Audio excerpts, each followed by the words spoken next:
Falar sobre o Fórum Econômico Mundial em Davos, o dia de hoje será marcado por uma série de discursos de autoridades internacionais. Quem vai acompanhar tudo isso de perto, trazer as informações para a gente, é a nossa enviada especial, Priscila Yasbeck, está aqui ao vivo com a gente, olha só, já acompanhando a movimentação. Tem autoridades brasileiras por lá também, a Priscila vai conversar com todas, trazendo um pouco dessa agenda.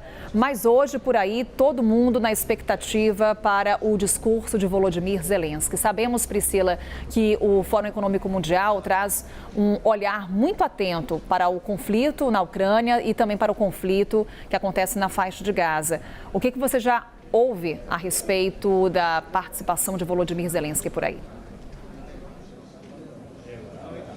Carol, Volodymyr Zelensky acabou de passar por aqui, segundos antes da gente conversar ao vivo, por isso que tem uma movimentação, vocês estão vendo bastante gente aqui atrás de mim, bastante gente com câmera. Ele passou rapidamente por aqui, porque, lógico, ele é um dos destaques aqui do Fórum Econômico Mundial de 2024, ele que tenta, aqui no Fórum, conseguir o apoio dos países do Sul Global, o apoio dos países emergentes na sua defesa contra a ofensiva russa, que deve completar, que está perto de completar já 2 anos. Também a Ucrânia enfrenta desafios para conseguir recursos, para continuar com a guerra, para continuar com essa defesa, por causa do desvio de foco que aconteceu também por causa da guerra entre Israel e Hamas. Então há um temor de que os países acabem se dividindo entre o apoio a Israel e também o apoio à Ucrânia. E também há um outro fator que afeta esses recursos que são disponibilizados para a Ucrânia na sua guerra contra a Rússia, que é a eleição americana, uma pressão muito grande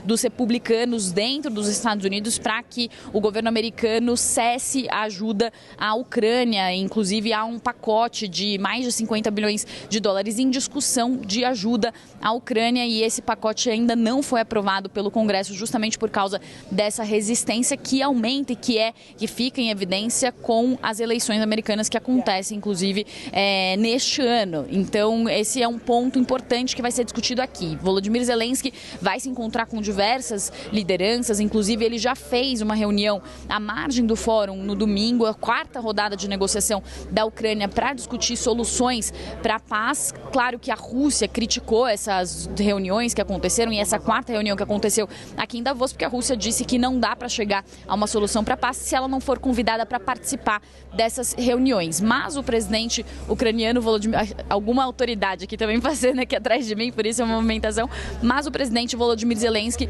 então, conversou com lideranças de diversos países aqui, inclusive com a Suíça, anfitriã do Fórum de Davos, e ficou combinado e ficou marcado que a Suíça vai sediar, inclusive, uma conferência da paz, que é algo que os ucranianos vinham buscando justamente para ter mais apoio da comunidade internacional, das lideranças globais para sua guerra, então, contra a Rússia. E o presidente Volodymyr Zelensky também se encontra hoje aqui no Fórum de Davos com Jens Stoltenberg, que é o presidente da OTAN, que é a aliança militar que é liderada pelos Estados Unidos, em meio a essas discussões sobre a disponibilização de recursos, então, para a Ucrânia. Também na Europa, dentro da União Europeia, é uma discussão muito forte sobre a disponibilização desses recursos para a Ucrânia, depois que também países europeus que estão em meio a processos eleitorais começaram a fazer uma discussão sobre se seria possível, de fato, continuar com essa ajuda. Também há uma pressão de líderes de direita e também líderes que acabaram de se reeleger,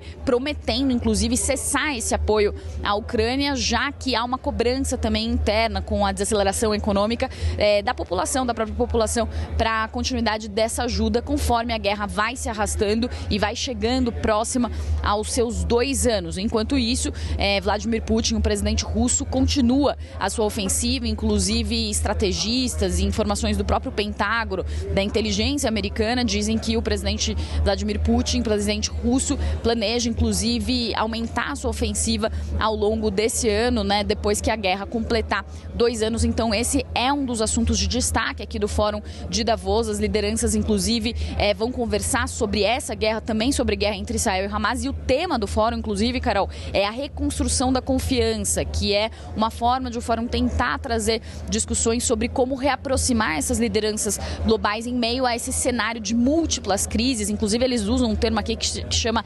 permacrises, que são crises permanentes que vão se sucedendo, e como fazer essas lideranças se aproximarem em meio meio a essa fragmentação global com diversos conflitos que acontecem ao mesmo tempo. Então as discussões prometem ser quentes nessa terça-feira, só para trazer aqui alguns também dos eventos que estão previstos para hoje, além dessa conversa de Zelensky com o presidente da OTAN, também há previsões de falas e discursos de líderes do Oriente Médio que devem com certeza abordar então a questão da guerra entre Israel e o Hamas. Também há a presença do secretário americano Antony Blinken, que também deve falar sobre essa questão do orçamento voltado para a Ucrânia. Então tudo isso está em pauta aqui nesse dia importante do Fórum Econômico Mundial, com essas lideranças todas falando. Também Ursula von der Leyen, presidente da Comissão Europeia, tem uma previsão de fala por aqui. Então vários líderes se reúnem hoje e devem tratar desses temas, tanto das guerras, mas também de temas econômicos, como a ameaça da inteligência artificial ao mercado de trabalho e também a redução da desigualdade social. Eu volto com você, Carol. Obrigada. Priscila Asbeck vai percorrendo aí, nesse momento, o Fórum Econômico Mundial de Davos, trazendo para a gente as informações.